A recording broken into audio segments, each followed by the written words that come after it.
धीरे धीरे धीरे धीरे साइड साइड इसको घुमा दे बस।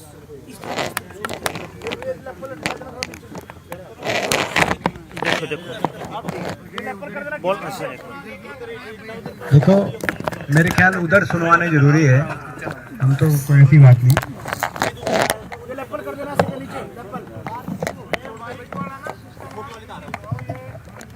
ठीक है,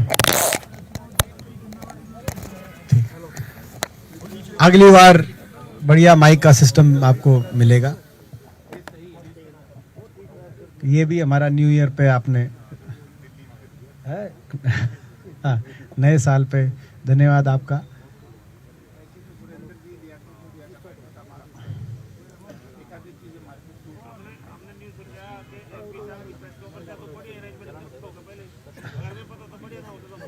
अच्छा ठीक, चलो अगली बार फिर कर देना। ये क्या बात है, नेकी और पूछ पूछ, अगली बार आपसे कराएंगे।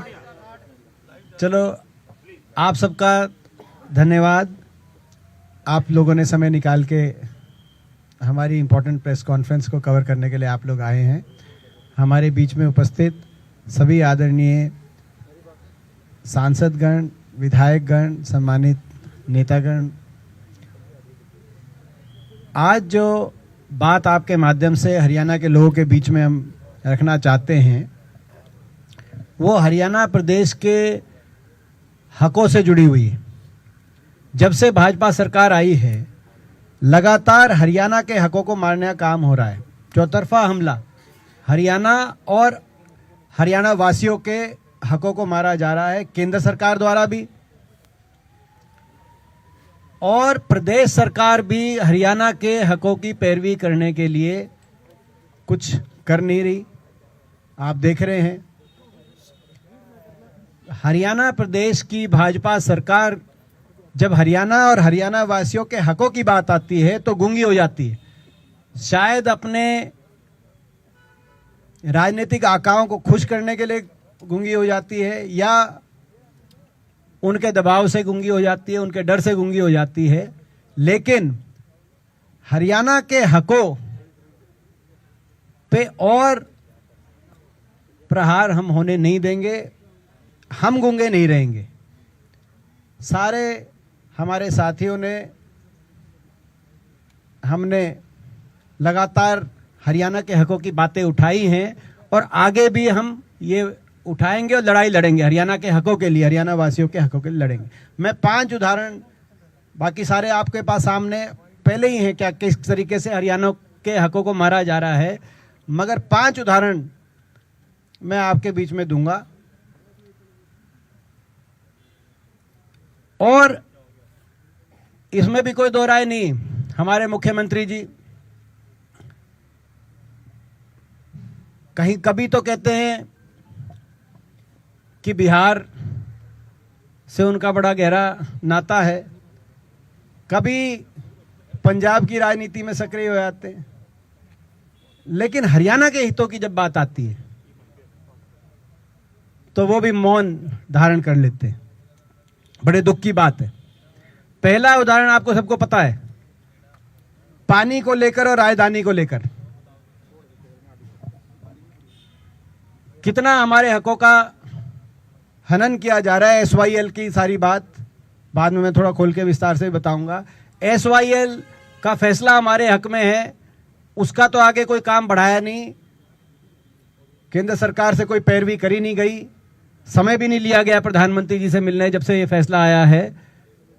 ऊपर से पंजाब ने भाखड़ा का पानी भी हमारा जब आधा कर दिया तो सेंटर में जाके पैरवी नहीं करी हरियाणा किसी भाजपा के नेता ने।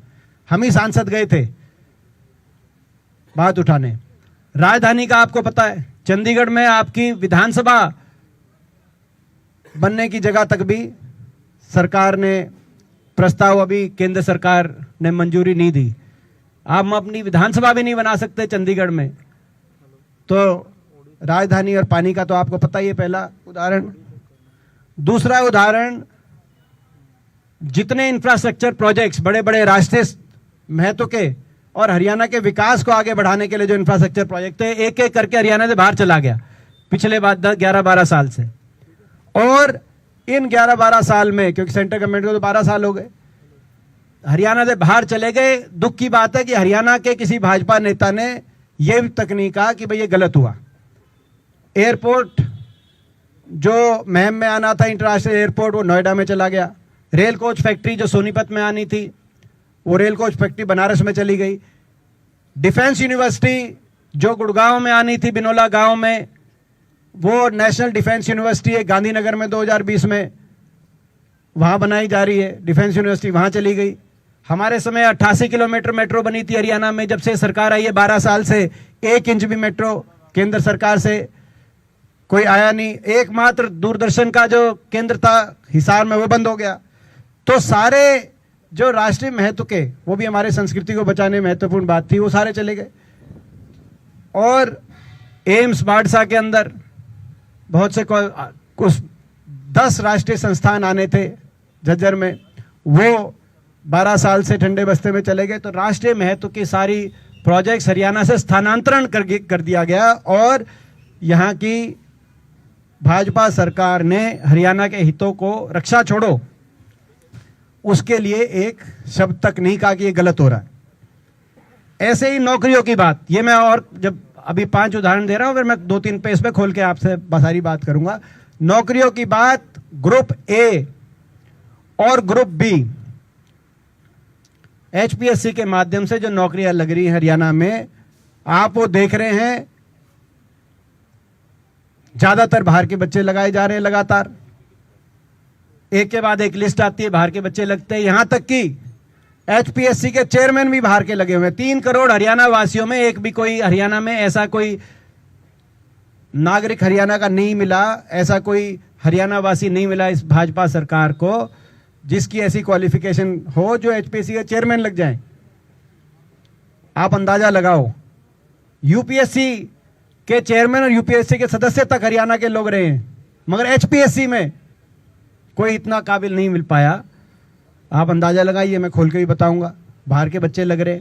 और इस विषय पर एक भाजपा के नेता का आज तक कोई बयान नहीं आया कि ये क्यों हो रहा है। इसी तरीके से आपको याद होगा, मैंने पहले भी टैक्स की बात करी थी कि देश में सबसे ज्यादा जीएसटी कलेक्शन हरियाणा से, देश की 7% जीएसटी हरियाणा से आती है, देश में सबसे ज्यादा। और इस लोकसभा सत्र में यह भी बात आई कि देश में सबसे ज्यादा टोल कलेक्शन भी हाईवे से हरियाणा से हो रहा है।